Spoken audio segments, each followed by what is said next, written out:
Hello students, good morning.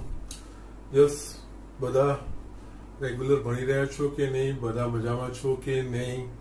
Yes, regular lecture attend કરો અને આ ચેપ્ટર સાથે સાથે કરતા જશો તો એ સરળતાથી પતી જાય એવું પણ ચેપ્ટર છે, કારણ કે ઘણી બધી બાબતો આપણે ભણી ચૂક્યા છે અને આપણે આગળ જતા એમાં બીજો ઉમેરો કરીશું. તો સાથે સાથે બધા ભણવાનું પણ રાખજો. ઓકે, નાવ વધારે સલાહ નહીં આપતા હું તમારું આગળ જોઉં છું. આપણે આ ચેપ્ટરમાં છેલ્લા લેક્ચરમાં આપણે ખાલી ગણ એના વિશે જોયું, એના પછી શાંત ગણ અને અનંત ગણ એના વિશે પણ આપણે જોયું હતું. ઓકે, નાવ હવે આપણે આમાં એકબીજા એટલે કે આપણે ગણના પ્રકારો આ ચાલુ કર્યા હતા, ખાલી ગણ, શાંત ગણ, અનંત ગણ એવું જોયું. એમાં જ એક આપણે જે જોવાનું છે સમાન ગણ. ઓકે, સમાન ગણ ભણીને એના એક્ઝામ્પલ જોઈશું અને શક્ય હશે તો આપણે સ્વાધ્યાય 1.2 ના આના પર આધારિત એટલે કે ખાલી ગણ, અનંત ગણ ને એના પર આધારિત આપણે અમુક દાખલાઓ જોઈ લઈશું. ઓકે, તો જસ્ટ અહીંયા આપણે શરૂઆત કરીએ છીએ સમાન ગણ.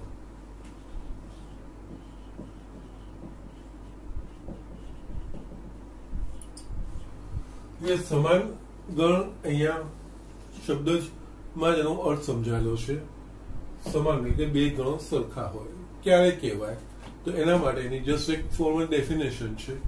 એટલે કે અહીંયા જો ગણ એના બધા જ ઘટકો લખો, સભ્યો લખો. જો ગણ એના બધા જ ઘટકો ગણ બી ના પણ ઘટકો હોય તથા ગણ બી ના બધા જ ઘટકો ગણ એ ના પણ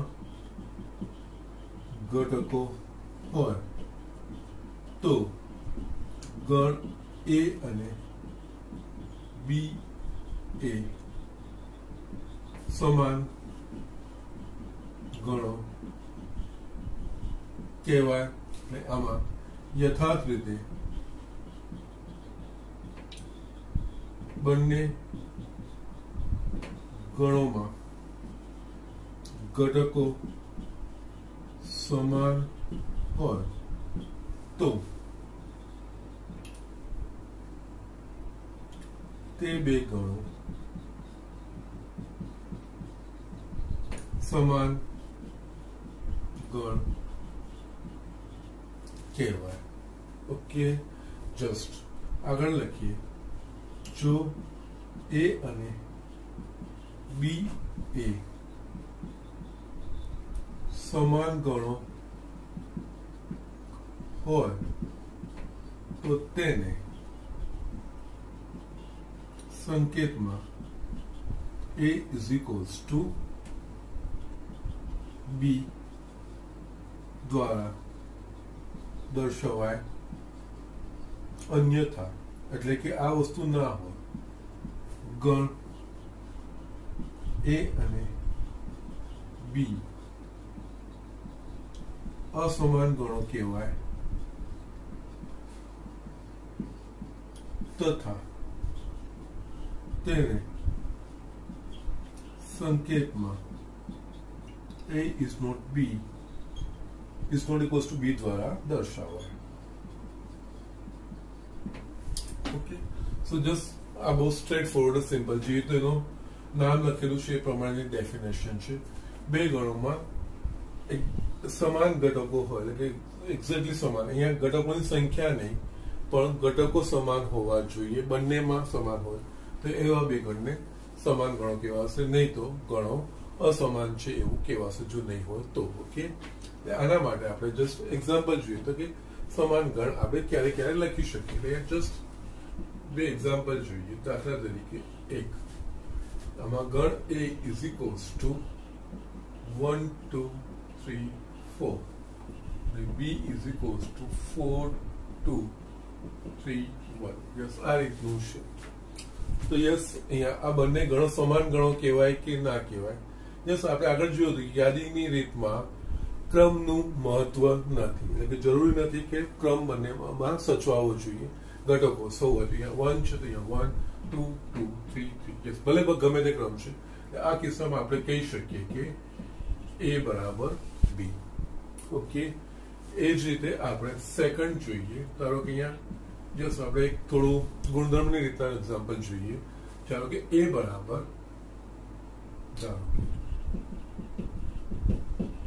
A બરાબર x ચાલો x A sin ના અવિભાજ્ય અવયવ છે અને બીજો ગણું લખું છું B x જ્યાં x એ 6 થી નાની અવિભાજ્ય સંખ્યા છે અહીંયા મેં બંને ગણો લખ્યા છે ઓકે નાઉ x જ્યાં x એ 60 નો અવિભાજ્ય અવયવ છે અહીંયા 60 નો અવિભાજ્ય અવયવ છે આપણે પહેલા તો 60 ના બધા અવયવ 60 ના અવયવ કયા કહેવાય તો કે જે સંખ્યાને 60 વડે 60 ને જે સંખ્યા વડે 60 જેનાથી વિભાજ્ય હોય 60 જે સંખ્યાઓથી વિભાજ્ય હોય એ તમામ સંખ્યાઓ 60 ના અવયવ કહેવાય એટલે આપણે પહેલા તો આપણે અહીંયા 60 ના તમામ અવયવો લખી નાખવાના એનામાંથી 60 ના અવિભાજ્ય અવયવ એ ગણ A હેઠળ આવશે અને ગણ B માં 6 થી નાની અવિભાજ્ય સંખ્યા એ આપણે જોઈશું ઓકે ના એટલે અહીંયા આપણે જોઈએ તો પહેલા તો ગણ A માટે 60 ના અવયવ 60 ના અવયવ એટલે કે એવી સંખ્યાઓ જે જેના વડે જેને 60 ને વિભાજ્ય હોય એટલે ઓકે 60 ને ભાગી શકાય એવી બધી સંખ્યાઓ ઓકે તો કઈ કઈ સંખ્યાઓ કે 1 ને 60 ને 1 વડે ભાગી શકાય એ જ રીતે 2 3 4 5 6 પછી આવશે 10 12 15 20 અને આ 30 આ બધી 60 ના અવયવ કહેવાય આમાંથી આપણે 60 ના અવિભાજ્ય અવયવ એટલે આ બધા 60 ના અવયવો છે એમાંથી અવિભાજ્ય સંખ્યાઓ તારવવાની ગણ A ની હેઠળ આવે કઈ કઈ છે ઓકે સોરી 2 3 અને 5 આટલી સંખ્યાઓ આવશે બાકી બધી તો વિભાજ્ય સંખ્યાઓ છે ઓકે એટલે અહીંયા ગણ A બરાબર આપણે લખી શકીશું 2 3 5 એ જ રીતે અહીંયા B બરાબર 6 થી નાની અવિભાજ્ય સંખ્યા 6 થી નાની અવિભાજ્ય સંખ્યા એટલે કે એ પણ 2 3 અને 5 જ થાય ઓકે કેવા છે આ બંને ગણ સમાન કરતા આ કિસ્સામાં આપણે લખીશું A બરાબર B એટલે આ રીતે આ વસ્તુ છે સમાન ગણનું આપણે જોવાનું છે અને સમાન ગણના તમને દાખલા આ રીતે પૂછી પણ શકે ત્યારે આપણે આ રીતે એપ્રોચ કરવાનો હોય છે ઓકે આ એક ગુણધર્મની રીતે બતાડ્યો એ જ રીતે મેં તમને અને હા બીજી એક વસ્તુ આ પણ થાય આપણે ગણમાં સામાન્ય રીતે ઘટકોનું પુનરાવર્તન કરતા નથી પરંતુ છતાંય પુનરાવર્તન હોય તો એ ઘટક એક જ વખત ગણવાનું હોય ત્રીજી વસ્તુ અહીંયા આપણે જોઈએ ધારો કે આપણને આ રીતે આપેલું 1 ગણ A બરાબર 1 2 3 અને B બરાબર આપણને આપેલું 1 2 2 3 3 આ રીતનું આપેલું હવે આ બંને ગણો સમાન ગણો કહેવાય કે ના કહેવાય તો એકચ્યુઅલી કે અહીંયા B માં 1 2 અને 3 જ છે યસ આપણે ગણમાં ઘટકોનું પુનરાવર્તન કરતા નથી સામાન્ય રીતે આને લખવું તો આગળ તમે 1 2 3 જ લખી શકો તો યસ આ કિસ્સામાં પણ A બરાબર B થશે યસ આનાથી કન્ફ્યુઝ નથી થવાનું કારણ કે જે આપણે યાદીની રીતમાં એના ગુણધર્મો જોયા હતા એના પ્રમાણે સામાન્ય રીતે યાદીની રીતમાં ઘટકોનું પુનરાવર્તન કરવામાં આવતું નથી એટલે એના પ્રમાણે આ વસ્તુ ભલે અહીંયા લખેલું છે એ પણ B બરાબર 1 2 અને 3 થાય A ને B સમાન થાય એટલે આ રીતનો જસ્ટ બેઝિક સમાન ગણોનો કન્સેપ્ટ છે ઓકે તો જસ્ટ આ તમે લખી લો આના પરથી આપણે સમાન ગણના થોડા દાખલા જોઈને સ્વાધ્યાય 1.2 ના પણ થોડા દાખલાઓ જોઈ લઈએ જે સ્ટુડન્ટ અહીંયા એક એક્ઝામ્પલ લખ્યું છે સમાન ગણોની જોડી શોધો જો હોય તો તમારા ઉત્તર માટે કારણ આપો અહીંયા ઉત્તર માટે કારણ આપવાનું છે એ વસ્તુ ઇમ્પોર્ટન્ટ છે ઓકે નાઉ અહીંયા આપણને નીચે 5 ગણો વ્યાખ્યાયિત કર્યા છે આ 5 ગણમાંથી કઈ જોડી સમાન છે આપણે બતાવવાની જો હોય તો ઓકે એટલે અહીંયા આપણે જોઈએ તો પહેલા તો એ યાદી રીતે આપી દીધો છે ને એમાં 0 એટલે અહીંયા આ વસ્તુ ધ્યાન રાખવાનું છે. અહીંયા એમાં 0 એટલે આ ખાલી ગણ નથી. 0 એક ઘટક છે એટલે ઘટકની સંખ્યા 1 છે. જે ગણમાં ઘટકની સંખ્યા 0 હોય, ઘટક 0 હોય એવું નહીં. જે ગણમાં ઘટકોની સંખ્યા 0 હોય એને કહેવાય કે જે ગણ કોઈ પણ ઘટક ધરાવતું નથી એ ખાલી ગણ કહેવાય. આ ખાલી ગણ ના કહેવાય. ઓકે, આમાં એક ઘટક છે 0. ઓકે, એટલે આ થોડું ધ્યાન રાખવાનું. જસ બી, જ્યાં બી એટલે એવા એક્સ નો ગણ કે જ્યાં એક્સ ગ્રેટર ધેન 15 અને એક્સ લેસ ધેન 5. અહીંયા આ બધી વસ્તુ લખતા જઈએ તો એ તો આપેલું છે એટલે તમારે કે લખવાની જરૂર નથી. બી માં કારણ કે આપણે સમાનતા ચકાસવાની છે તો આપણે યાદીની રીતે ઘટકો જોઈને ઘટકો સમાન છે કે નહીં ચકાસવું પડે. ઓકે, અહીંયા હવે આપણે જોઈએ તો બી બરાબર આપણને કીધું છે એક્સ જ્યાં એક્સ ગ્રેટર ધેન 15 અને એક્સ લેસ ધેન 5. એટલે આપણે અહીંયા એ વિચારવાનું થાય એવા એક્સ નો ગણ કે જે એક્સ 15 કરતા મોટા છે અને 5 કરતા નાના છે. હવે આ વસ્તુ શક્ય બનશે. અહીંયા આ શબ્દ ધ્યાન રાખવાનું અને એટલે કે આ બંને શરતોનું પાલન થવું જોઈએ. 15 થી મોટો હોય અને 5 થી નાનો હોય. જસ્ટ આપણે જોઈએ સંખ્યા રેખા દોરીએ આપણે. ચલો ને, આ સંખ્યા રેખાથી તમે બધા પરિચિત છો એટલે આપણે બધા નંબરો લખીને સંખ્યા રેખાને દર્શાવતા હોઈએ છીએ. આ માઇનસ ઇન્ફિનિટી એટલે અહીંયા 0 એમાં જસ્ટ લખે 5, 10, 15 ને 20 એ રીતે. આ બાજુ -5 -5 આગળ વધતું જાય. ઓકે, ના હવે આપણે કેવું જોવાનું છે x greater than 15. Greater than 15 એટલે કે 15 થી મોટી અને 5 થી નાની. 5 થી નાની જશે એવી કોઈ સંખ્યા મળે જે 15 થી મોટી હોય અને 5 થી નાની હોય. યસ, એવું કોઈ શક્ય નથી. એટલે બી માં કોઈ ઘટક જ નથી. બી ખાલી ગણ છે. ઓકે, જસ આ સમજવાનું છે. હા, આમાં બીજી વસ્તુ એ જોઈ બતાવું તમને. જો આની જગ્યાએ હોત ને અથવા તો બરોબર છે 15 થી મોટી અથવા 5 થી નાનું એટલે કે એમાં 15 થી મોટી હોઈ શકે અથવા 5 તો કઈક જવાબ આવશે. પરંતુ અહીંયા અને લખ્યું છે તો આ ધ્યાન રાખવાનું. એટલે આ ગણના દાખલામાં આ વસ્તુનું ખૂબ ધ્યાન રાખવાનું શબ્દોનું. એનાથી અર્થ બદલાઈ જતો હોય છે. એટલે કે અને લખ્યું છે એટલે આ બંને શરતોનું પાલન કરવું. બંને શરતનું પાલન થાય. 15 થી મોટું હોય 5 થી નાનું એવો કોઈ ઘટક આપણને મળે નહીં. એટલે આ 5 ગણ છે. એ જ રીતે આપણે જોઈએ સી બરાબર બી થઈ ગયું એ આપેલું છે. અહીંયા સી બરાબર એક્સ જ્યાં x - 5 બરાબર 0 થશે.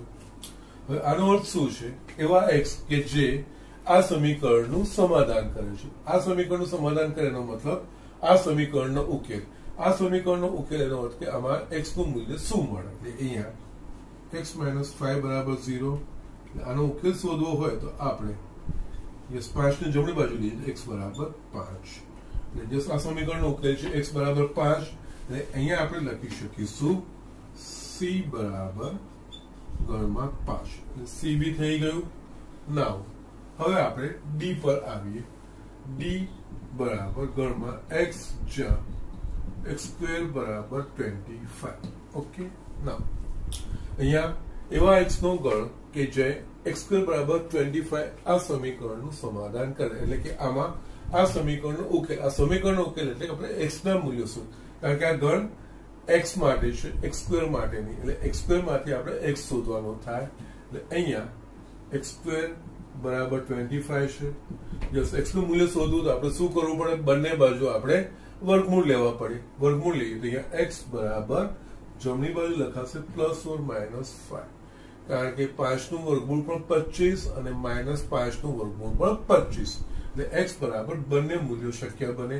એટલે x ના આ મૂલ્યો માટે આ સમીકરણ સંતોષાય છે. એટલે આ x ના મૂલ્યો એ આ ગણના ઘટકો થશે કે સભ્યો થશે.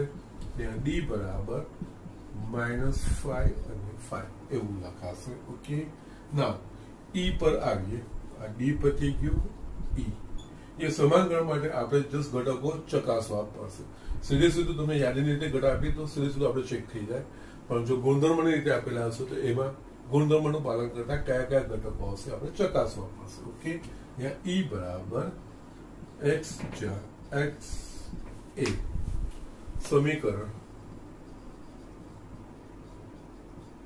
X square minus 2x minus 15 बराबर 0 નું ધન પૂર્ણાંક બીજ છે. ઓકે, અહીંયા સમીકરણનું બીજ અથવા તો સમીકરણનો ઉકેલ બંને વસ્તુ એક જ છે. ઓકે, અથવા તો જે x ની કિંમત આ સમીકરણનું સમાધાન છે એ બધી જ વસ્તુ એક જ કહેવાય. આ સમીકરણનો ઉકેલ કહો કે આ સમીકરણના બીજ કહો કે x ના જે મૂલ્યો માટે આ સમીકરણ સમાધાન થાય છે એ બધી જ વસ્તુઓ એક જ વસ્તુ કહેવાય. એટલે અહીંયા આપણે એવા બધા x ના ગણ કે જે આ સમીકરણનું સમાધાન કરતા. અહીંયા સમીકરણ કયા સ્વરૂપનું છે? તો દ્વિઘાત સ્વરૂપનું છે. આપણા પાસે આ સમીકરણ છે x square minus 2x minus 15 બરાબર 0. આ દ્વિઘાત સ્વરૂપનું છે. ઓકે, એ દ્વિઘાત સમીકરણ છે. આગળ આપણે જોયું તો આ સુરેખ સમીકરણ કે x માઇનસ 5 x ની એક ઘાત વાળું છે. આ x ની બે ઘાત આમાં આવે છે એટલે આ દ્વિઘાત સમીકરણ કહેવાય. દ્વિઘાત સમીકરણનો ઉકેલ એટલે આપણે કે ax square plus bx plus c બરાબર 0 એ સમીકરણનો ઉકેલ એ તમે 10માં ભણી ગયા હશો. તમે ડેલ્ટા શોધીને એટલે કે b સ્ક્વેર માઇનસ 4ac એ શોધીને પછી તમે x બરાબર minus b plus minus route b square minus 4ac છેદમાં 2a એ રીતે આપણે શોધતા હતા. પણ દ્વિઘાત સમીકરણમાં શું હોય? જો અવયવ પડતા હોય તો પેલા અવયવ પાડી નાખવા. જો અવયવ નથી પડતા તો પછી આપણે જે દ્વિઘાત સમીકરણ ઉકેલ આપણે જોયું તો x બરાબર એટલે ax square plus bx plus c બરાબર 0 એ દ્વિઘાત સમીકરણ ઉકેલ. x બરાબર માઇનસ b પ્લસ માઇનસ કૌંસમાં b સ્ક્વેર માઇનસ 4ac છેદમાં 2a એના પ્રમાણ શોધી શકાય. એટલે અહીંયા અવયવ પાડવાનો. અવયવ કોના પડે? ac ના. એટલે કે ax square plus bx plus c. x square નો જે સહગુણક હોય a, x નો સહગુણક હોય b અને અચળ પદ c કહેવાય. એટલે ac અહીંયા x સ્ક્વેર નો સહગુણક કેટલો છે? 1. એટલે 1 ગુણ્યા માઇનસ 15 એટલે કે માઇનસ 15 ના આપણે અવયવો પાડવાના છે. અને જો ઋણ સંખ્યાના અવયવો પાડવાના હોય એટલે એના એવા અવયવ પાડવાના કે જેમનો તફાવત મધ્યમ પદનો ગુણાંક આવે. અહીંયા મધ્યમ ચિહ્ન પછી આપણે ગણતરીમાં લેવાનું. પહેલા તો મધ્યમ પદનો ગુણાંક. એટલે મધ્યમ પદનો ગુણાંક શું છે? 2. એટલે 15 ના આપણે કારણ કે માઇનસ 15 છે એટલે માઇનસ 15 ના એવા બે અવયવો પાડવાના કે જેમનો તફાવત મધ્યમ પદનો ગુણાંક 2 થાય. તો યસ આપણે 5 તરી 15 5 માઇનસ 3 2 એટલે અહીંયાના અવયવ 5 તરી લખાય. એના પછી આ બંનેના ચિહ્નો નક્કી થાય. ચિહ્નો શાના પરથી નક્કી થાય? તો મધ્યમ પદનું જે ચિહ્ન હોય ગુણાંકનું એના પરથી નક્કી થાય. મધ્યમ પદનું જે ચિહ્ન હોય એ મોટા અવયવ સાથે જાય અને એનાથી ઉલટું ચિહ્ન નાના અવયવ સાથે થાય. અહીંયા મધ્યમ પદનો ગુણાંકનું ચિહ્ન કેવું છે? ઋણ. એટલે મોટા અવયવને -5 ને મોટા પ્લસ આ 3 મળશે. અને આ રીતે લખી દીધા પછી બધા અવયવ પાડવાની જરૂર નથી. જો x સ્ક્વેર નો સહગુણક 1 હોય ને તો આ ડાયરેક્ટ એના અવયવમાં ગોઠવી શકાય. આના પરથી આપણે આ રીતે લખી શકીએ x minus 5 x plus 3 is equals to 0. તમે આ બધા અવયવ પાડીને કરશો તો પણ આ જ જવાબ આવશે. અહીંયા x માઇનસ 5 x પ્લસ 3 બરાબર 0 એનો મતલબ આ બેનો ગુણાકાર 0 છે. એટલે કાં તો આ 0 હોય અથવા તો આ 0 હોય. એટલે x માઇનસ 5 બરાબર 0 અથવા x પ્લસ 3 બરાબર 0 માટે x બરાબર 5 અથવા x બરાબર -3. હવે આપણને આ બે મૂલ્યો મળ્યા. અહીંયા આપણને શું કીધું છે? x એ સમીકરણ x square minus 2x minus 15 બરાબર 0 ધન પૂર્ણાંક બીજ છે. એટલે કે જે ધન પૂર્ણાંક સંખ્યા આવે એને ગણતરીમાં લેવાની છે. આ બંનેમાંથી ધન પૂર્ણાંક સંખ્યા કઈ છે? તો 5. એટલે અહીંયા ગણ e માં ફક્ત એક જ ઘટક આવશે. e બરાબર 5. કારણ કે આ સમીકરણનું ધન પૂર્ણાંક બીજ આપણે ગણતરીમાં લેવાનું છે. આપણને 5 ધન પૂર્ણાંક મળે છે પણ 3 એ ઋણ પૂર્ણાંક છે. એટલે આ શરત પ્રમાણે એનો સમાવેશ થશે નહીં. ઓકે, એટલે આપણે આ 5 ગણને યાદી રીતે લખી નાખ્યા. એમાં કયા કયા ઘટકો છે આપણે જોઈ લીધું. યસ, હવે આપણે ચકાસીએ. એમાં કયો ઘટક છે? 0. બીજા કોઈ પણ ઘટકમાં 0 આવે છે તો કે નહીં. એટલે અહીંયા 0 belongs to A, પરંતુ 0 does not belongs to B, C, D, E. એટલે કે અહીંયા A is not equals to B, A is not equals to C, A is not equals to D અને A is not equals to E. આ વસ્તુ આપણે લખી શકીએ. સમાન ગણાંક એટલે કે યથાર્થ રીતે બધા જ ઘટકો સમાન હોય, બધા જ સભ્ય સમાન હોય એને આપણે સમાન ગણ કહીએ. ઓકે, એટલે આ વસ્તુ પતી ગયું. હવે બી થી શરૂઆત કરીએ. બી કયો છે? 5. યસ, બીજો કોઈ પણ ગણ 5 એટલે કે ખાલી ગણ નથી, બધામાં કોઈક ને કોઈ ઘટક છે. ઓકે, ના અહીંયા સેકન્ડ માટે જો જોવું હોય તો અહીંયા b is equals to 5 તથા બાકીના કોઈ પણ ગણ ખાલી ગણ નથી. સમાન ત્યારે જ થાય કે બીજો કોઈ પણ ગણ આપણા પાસે ખાલી ગણ મળે. એટલે અહીંયા આપણે લખી શકીએ b is not equals to c, b is not equals to d અને b is not equals to e. Okay, કારણ કે એ બેનું આપણે તમારું પહેલેથી આવી ગયું છે, એ ચકાસવાની જરૂર નથી. એના પછી આપણે સી પરથી શરૂઆત કરીએ. સી માં કયો ઘટક છે? 5. ઓકે, હવે સી ડી ઈ જોવાનું. આગળનું આપણે બધું એ બી સી સાથેનું આવી જ ગયું છે. સી બરાબર 5, ડી માં 5 છે. યસ, પરંતુ અહીંયા ડી માં -5 છે પણ સી માં નથી. ઓકે, અહીંયા -5 belongs to D. અહીંયા 5 માં તો છે પણ આમાં એક વધારાનો છે, સમાન ગણ ના કહેવાય. પરંતુ 5 does not belong to C, માટે C is not equals to D. Yes, C અને E વિશે. C માં 5 અને E માં પણ 5. યસ, અહીંયા C is equals to E લખાશે કારણ કે C માં એક જ ઘટક છે 5 અને E માં પણ એક જ ઘટક છે 5, એટલે આ સમાન ગણો થશે. યસ, હવે આના પછી આપણે આવી ડી પર. ડી ને હવે E સાથે બાકીના બધા આગળ જોડાઈ ગયા છે. યસ, એ પણ સમાન ગણ નથી. એ જ વસ્તુ -5 belongs to E. ઓકે, અહીંયા -5 belongs to D, પરંતુ -5 does not belongs to E, માટે E is not equals to E.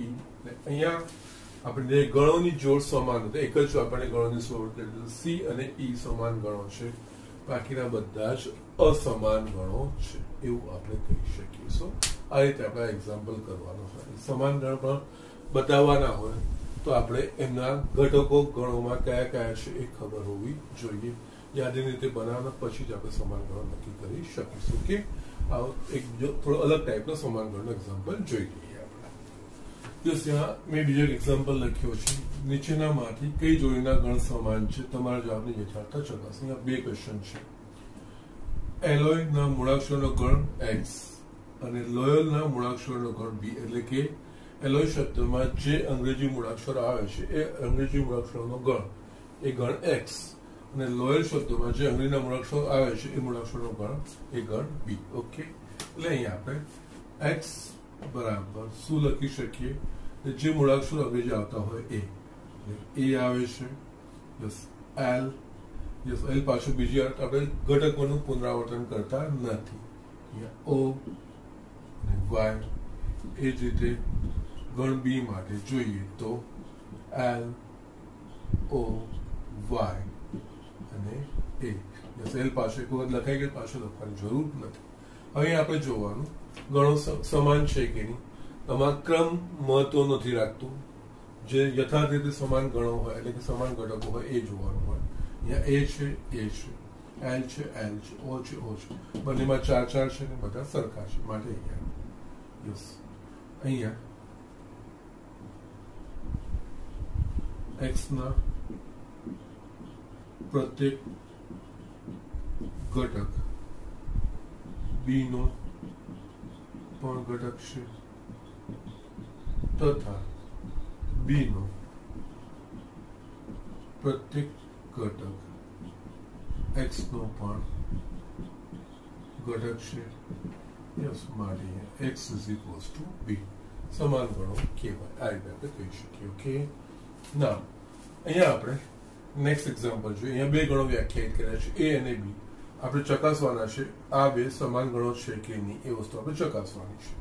ગણ એ એવા n નો ગણ છે કે જ્યાં n belongs to z, એટલે કે n એ કોઈ પૂર્ણાંક સંખ્યા, n belongs to z એટલે કે ધન પૂર્ણાંક, ઋણ પૂર્ણાંક અને શૂન્ય બધાનો સમાવેશ થાય, અને n square less than equals to 4 એટલે કે n એવો પૂર્ણાંક છે ધન કે ઋણ કે શૂન્ય કે જેનો વર્ગ 4 કે 4 કરતા નાનો હોય એવા બધા n નો સમાવેશ ગણ a હેઠળ થશે એટલે 4 કે 4 કરતા નાના પૂર્ણાંકો જેમનો વર્ગ એટલે કે અહીંયા શૂન્યનો વર્ગ શું તો કે 0 એ 0 4 કરતા નાનો છે 0 નો સમાવેશ થશે પ્લસ ઓર માઇનસ 1 નો વર્ગ પ્લસ ઓર માઇનસ 1 નો વર્ગ 1 લેસ ધેન ઇક્વલ્સ ટુ એ બી 4 કરતા નાનો થશે એટલે પ્લસ અને માઇનસ બંનેનો સમાવેશ પ્લસ ઓર માઇનસ 1 એ જ રીતે પ્લસ ઓર માઇનસ 2 એમનો વર્ગ તો કે 4 યસ આ શરતનું સમાધાન 4 જેટલું કે 4 કરીએ less than or equals to લખ્યું છે એટલે અહીંયા પ્લસ અને માઇનસ 2 નો પણ સમાવેશ થશે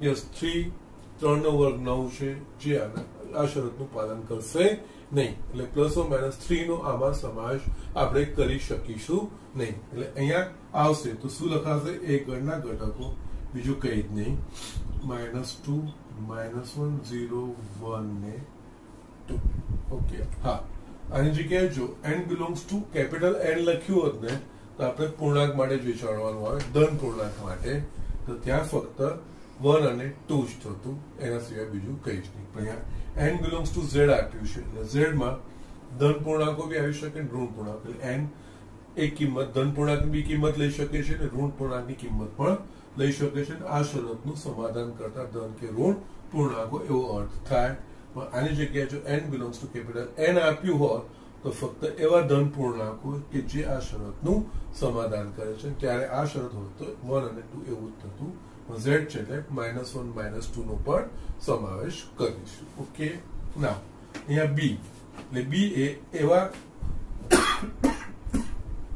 એક્સક્યુઝ મી b એ એવા x નો ગણ છે કે જ્યાં x બિલોંગ્સ ટુ એટલે x એ વાસ્તવિક સંખ્યા છે અને x² - 3x + 2 = 0 એટલે કે વાસ્તવિક સંખ્યા હોય અને આ સમીકરણનું સમાધાન કરતી x ના મૂલ્યો આ ગણ 2 ની અંદર આવશે એટલે અહીંયા આગળના એક્ઝામ્પલમાં આપણે જોયું એ પ્રમાણે આ બીજું કંઈ જ નથી દ્વિઘાત સમીકરણ છે દ્વિઘાત સમીકરણના જો આપણે અવયવ પડતા તો અવયવ પાડવાના ના પડે તો આપણે જસ્ટ વિવેક છે જે આપણે વાપરતા હતા 10મા રીત એના પ્રમાણે આપણે કરી શકીએ એટલે અહીંયા બી ગણ માટે આપણે લખવાનું છે એ નીચે જ લખું x² - 3x + 2 = 0 આને સરખામણી આપણે ax² + bx + c x² નો સહગુણક a x નો સહગુણક b અને આ અચળ પદ આપણે a c ના અવયવ પાડી અહીંયા x નો સહગુણક 1 છે અને c = 2 છે 1 × 2 એટલે +2 +2 × 1 એટલે +2 ના આપણે અવયવ પાડવાના ધન સંખ્યાના અવયવ પાડવાના એટલે એવા અવયવ પાડવાના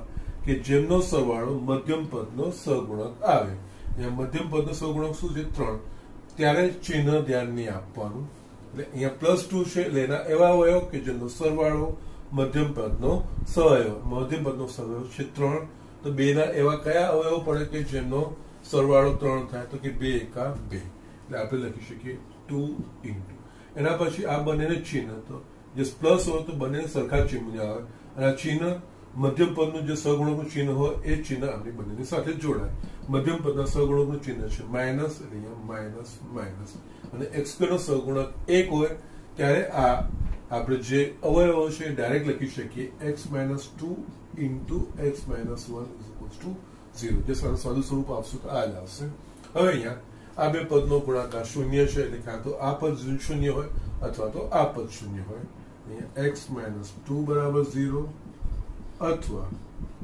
x - 1 = 0 માટે x = 2 અથવા x = 1 ઓકે આના જવાબ આવે 1 અને 2 વાસ્તવિક કિંમત અહીંયા 1 અને 2 બંને વાસ્તવિક કિંમત છે એટલે અહીંયા ગણ આપણે લખી શકીશું b = 1 2 યસ હવે સમાન ગણો છે તો કે નથી કારણ આપવાનું છે એટલે અહીંયા યસ -2 belongs to a પરંતુ -2 does not belongs to b માટે a is not equals to b એ આપણે લખી શકીશું આ બે ગણો સમાન નથી આ બે ગણો સમાન હતા એટલે આ રીતે આપણે સમાન ગણોના દાખલાઓ કરવાના છે ઓકે ના હવે આપણે જસ્ટ ઝડપથી સ્વાધ્યાય 1.2 ના કેટલાક દાખલાઓ જોઈએ યસ સ્ટુડન્ટ્સ મેં અહીંયા સ્વાધ્યાય 1.2 નો પહેલો એક્ઝામ્પલ મેં લખ્યો છે નીચેનામાંથી કયા ગણ ખાલી ગણના ઉદાહરણ છે મેં બધા જ નથી લીધા અમુક મેં લીધા છે જે બધા જેવા છે એ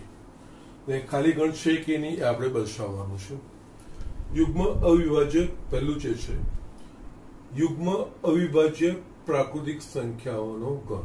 એટલે અહીંયા અવિભાજ્ય પ્રાકૃતિક સંખ્યા કે જે યુગ્મ હોય, યસ આપણને ખબર છે જે અવિભાજ્ય સંખ્યાઓ એ કઈ કઈ છે તો કે 2, 3, 5, 2, 3, 5, 7, 11, 13, 17, 19, 23, 29 આ બધી જ અવિભાજ્ય સંખ્યા છે. આ બધામાંથી આપણે ઓબ્ઝર્વ કરીશું તો ફક્ત 2 જ યુગ્મ છે, બાકી બધી જ જે અવિભાજ્ય સંખ્યાઓ છે એ બધી જ આ અયુગ્મ છે, એટલે કે એકી સંખ્યાઓ છે. એટલે અહીંયા આપણે મળે તો આના માટે આપણે લખી શકીએ કે યસ યુગ્મ અવિભાજ્ય પ્રાકૃતિક સંખ્યાનો ગણ એટલે કે આપણે લખી શકીએ 2. એટલે આમાં ઘટકોની સંખ્યા કેટલી છે? 1. ઘટકોની સંખ્યા છે એટલે આ is not equals to 5, એટલે કે આ ખાલી ગણ નથી. ઓકે, એટલે આ રીતે કરવાનું હશે. જે સ્ટેટમેન્ટ આપેલું સ્ટેટમેન્ટ પ્રમાણે આપણે ઘટકો લખીએ અને જે ગણમાં એક પણ ઘટક ન હોય એવા ગણને આપણે 5 કહીએ, ખાલી ગણ કહીએ, અને આપણે એ જ શોધવાનું છે. યસ, બીજું એક્ઝામ્પલ છે. બીજા એક્ઝામ્પલમાં થોડું સમજવાનું છે. અહીંયા એવો ગણ y નો એવો ગણ કે જ્યાં y એ 2 ભિન્ન સમાંતર રેખાઓનું સામાન્ય બિંદુ છે. અહીંયા 2 સમાંતર રેખાઓનું સામાન્ય બિંદુ એટલે કે 2 સમાંતર રેખાઓ જે બિંદુ બંને રેખા પરનું હોય એને કહેવાય સામાન્ય બિંદુ. પણ અહીંયા આપણને કેવી રેખાઓ કીધી છે? સમાંતર રેખાઓ. એટલે અહીંયા સમાંતર રેખા ધારો કે આપણે એક રેખા આ અને બીજી સમાંતર આ રેખા હું દોરું છું. ધારો કે આ રેખાનું નામ L કહું ને અહીંયા આ રેખાનું નામ હું M કહું છું. બરોબર છે? અહીંયા 2 સમાંતર રેખાઓ. હવે 2 સમાંતર રેખાઓ ક્યારે બી પરસ્પર છેદે તો કે 2 સમાંતર રેખાઓ ક્યારે પણ પરસ્પર ન છેદે, એટલે કે બંને રેખા પર એક સામાન્ય બિંદુ હોય એવું આપણને ન મળે. એટલે આ કહેવાય ખાલી ગણ. ઓકે, સમાંતર રેખાઓ ક્યારે પણ એકબીજાને છેદવાની નથી. તો સામાન્ય બિંદુ એટલે જે બંનેમાં રેખા પર હોય.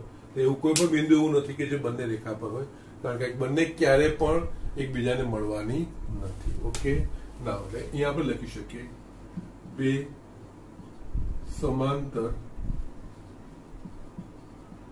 રેખાઓ ક્યારે એકબીજાને છેદે નહીં માટે 2 સમાંતર રેખા માટે કોઈ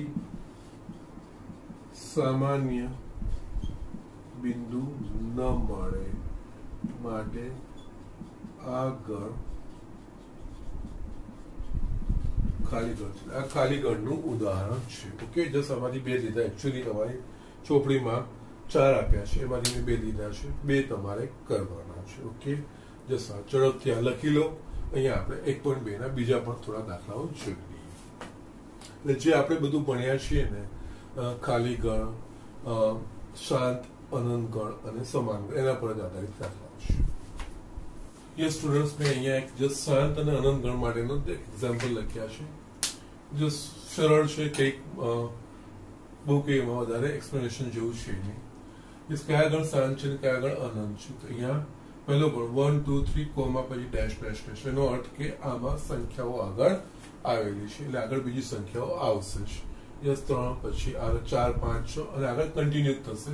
એટલે કે આમાં ઘટકોની સંખ્યા નિશ્ચિતપણે આપણે કહી શકતા નથી. જે ગણમાં ઘટકોની સંખ્યા ભલે ગમે એટલી મોટી હોય, પણ આપણે જો નિશ્ચિતપણે આપણે કહી શકીએ ને તો એ કહેવાય શાંત ગણ, નહીં તો એ અનંત ગણ કહેવાય. ઓકે, એટલે અહીંયા આપણે આમાં ઘટકોની સંખ્યા અનંત છે, એટલે કે આ અનંત ગણ છે. યસ, એ જ રીતે અહીંયા નીચે એક્ઝામ્પલ આપેલું છે 1, 2, 3 ડોટ ડોટ 99 ને 100. યસ, અહીંયા આગળ વધતા નથી, વધારે આવે છે 100.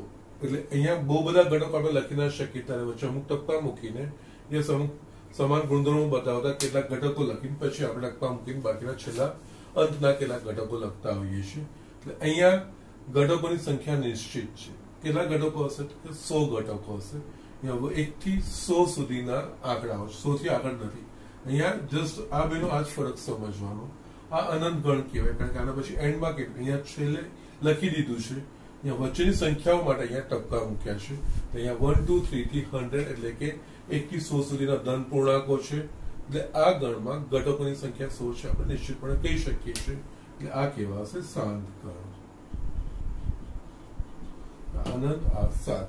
ઓકે, એ જ રીતે 100 કરતા મોટા ધન પૂર્ણાંકોનો ગણ. અહીંયા 100 કરતા મોટા ધન પૂર્ણાંકોનો ગણ એટલે જસ્ટ આપણે લખીએ 100 કરતા મોટા ધન પૂર્ણાંકો એટલે કે 101 102 103.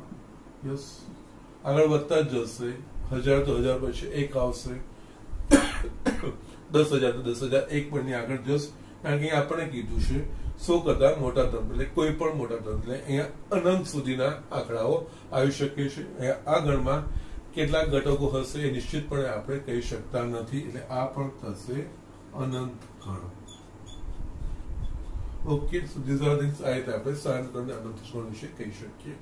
એ જ રીતે અહીંયા બીજા પણ એક્ઝામ્પલ છે, આપણે જોઈ લઈએ ઝડપથી. એક અક્ષને સમાન, અહીંયા પણ શાંત ગણ અને અનંત ગણ આપણે બતાવવાના છે. એક અક્ષને સમાંતર રેખાઓનો ગણ એટલે એક અક્ષને સમાંતર રેખાઓ જેનો સમાવેશ થતી હોય એવો ગણ શાંત કહેવાય કે અનંત કહેવાય. આના માટે આપણે જસ્ટ આકૃતિ દોરીને જોઈએ.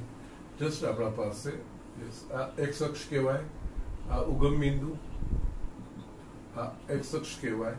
ઓકે, અને આ એક્સ એક્સપ્રેસ લખીએ અને આ વાય વાય. એક્સ અક્ષને સમાંતર એટલે આ રેખા એક્સ અક્ષને સમાંતર કહેવાય, આ સમાંતર કહેવાય, આ સમાંતર કહેવાય. અહીંયા પણ આ એક્સ અક્ષને સમાંતર જ કહેવાય આ બધી રેખાઓ. તો યસ, આ એક્સ અક્ષને સમાંતર રેખાઓ કેટલી હશે આપણે નિશ્ચિતપણે કહી શકીશું? તો કે ના, આ તો જસ્ટ મેં ઇન્ડિકેટિવ બતાવ્યું છે. આ બધાની વચ્ચે બી ઘણી બધી આવશે અને આ વાય અક્ષ તો અનંત સુધી વિસ્તરેલો છે, ત્યાં ઘણી બધી આવશે. એટલે આવી આપણને અનંત રેખાઓ મળશે.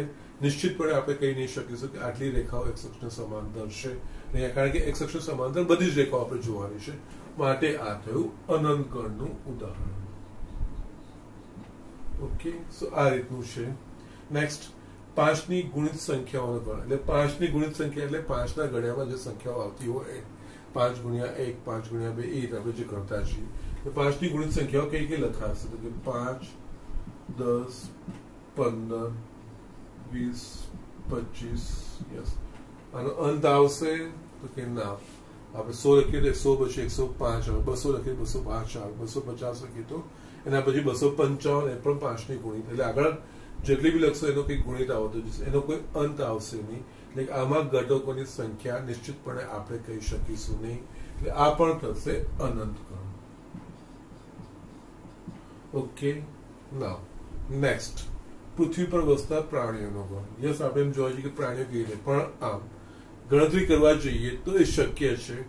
પૃથ્વી પર કુલ કેટલા પ્રાણીઓ છે એ આપણે ભલે કરોડોની સંખ્યા કે અબજોની સંખ્યામાં પણ આપણને કોઈ એક નિશ્ચિત સંખ્યા તો મળશે જ કે યસ આટલા પ્રાણીઓ પૃથ્વી પર છે. એટલે અહીંયા આ વસ્તુ ભલે ગમે એટલી મોટી સંખ્યા પણ એના વિશે આપણે નિશ્ચિતપણે કહી શકીએ ને તો એ કહેવાય શાંત. એટલે કે અહીંયા પૃથ્વી પર વસતા પ્રાણીઓની સંખ્યા આપણે નિશ્ચિતપણે કહી શકીએ છીએ. પૃથ્વી પર વસતા પ્રાણીઓની સંખ્યા ખૂબ જ મોટી હોઈ શકે છે, પરંતુ તે આપણે નિશ્ચિતપણે જાણી શકીએ છીએ. માટે શાંત ગણ છે. યસ, અહીંયા ખૂબ મોટી સંખ્યા આવશે પણ આંકડો કંઈક આપણે જાણી શકીએ જો ખરેખર કરવા જઈએ તો આ વસ્તુ. ઓકે, છેલ્લી વસ્તુ છે ઉગમ બિંદુ 0 0 માંથી પસાર થતા વર્તુળનો ગણ. એટલે આપણે અહીંયા એવા વર્તુળનો વિચાર કરવાનો છે કે જે વર્તુળો ઉગમ બિંદુ એટલે કે આ એમાંથી પસાર થતા કેટલા વર્તુળો બની શકે, નિશ્ચિત સંખ્યામાં બની શકે કે પછી અનંત સંખ્યામાં બની શકે કે ના બની શકે. દરેક વસ્તુ આપણે વિચારવાની. એના માટે આપણે આકૃતિથી જરા જોઈ લઈએ આ વસ્તુને.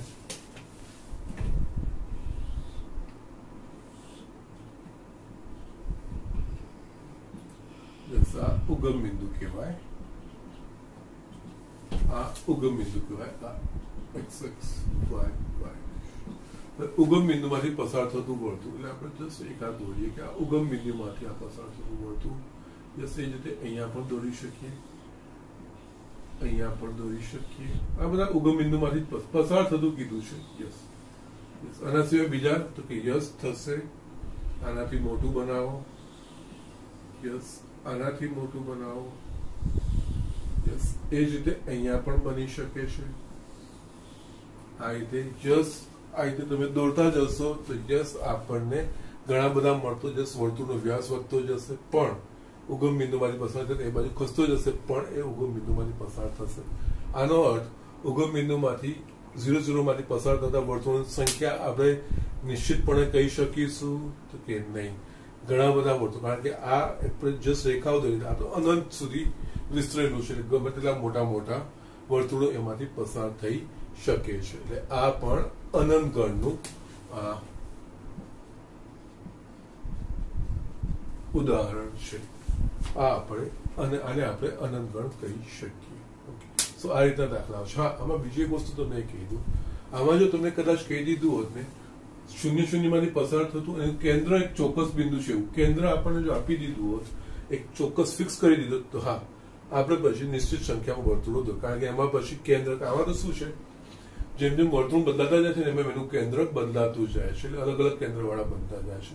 પણ જો આપણને એક ચોક્કસ કેન્દ્ર વાળું કીધું હોત અને ઉગમ બિંદુમાંથી પસાર થતું હોત તો પછી આપણે વિચારી શકતા કે યસ એ કેટલા વર્તુળો છે. બાકી અહીંયા આપણને કેન્દ્ર વિશે કઈ માહિતી નથી આપતી, ખાલી ફક્ત 0,0 માંથી એટલે કે ઉગમ બિંદુમાંથી પસાર થતા વર્તુળો માટે વાત કરી છે. તેઓ આપણે અનંત વર્તુળો દોરી શકીએ છીએ, એટલે કે નિશ્ચિત સંખ્યા આપણે કહી શકતા નથી. એટલે આ કહેવાશે અનંત ગણનું ઉદાહરણ. Okay, so these are the things. આ રીતનું છે. આના પછી તમારે 1-2 દાખલાઓ સમાન ગણના છે, પણ આજે હવે સમય પૂરો થાય છે તો તમારે એકચ્યુઅલી સ્વાધ્યાય 1.2 માં 1, 2 અને 3 એ દાખલાઓ પૂરા આપણે કરી લેવાના છે. યસ, મેં અમુક તમને બતાવ્યા છે, પણ તમારે બધા જ એક્ઝામ્પલ કરી લેવાના છે 1 થી 3. તમારું હોમવર્ક તમારું લખવું તો સ્વાધ્યાય 1.2, સોરી નોટ 3, 1.2 એક્ઝામ્પલ 1, 2 અને 3. બસ આ વસ્તુ તમારે કરી લેવાનું છે. ઓકે, તો કાલે થોડુંક એક આ સ્વાધ્યાયમાં સમાન ગણના જે દાખલા છે એ બતાવીને પછી હું આગળ ઉપર જે મહત્વનું છે એ ટોપિક પર આપણે આગળ વધીશું. ઓકે, અહીંયા હું આજનું લેક્ચર પૂરું.